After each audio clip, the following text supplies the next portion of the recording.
Hey guys, this is Dr. Hub. In case you haven't subscribed, please do subscribe for updates. Let's look at the toxins.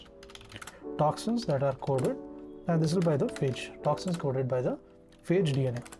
And this includes the mnemonic A, B, C, D.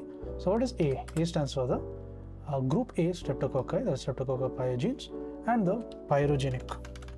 This pyrogenic exotoxins that involves the SPA and the SPEC. Now, what is the botulin? The botulin toxin C and D is involved. Then the cholera toxin, the D is for the diphtheria, and E, if you see, is for the E. coli.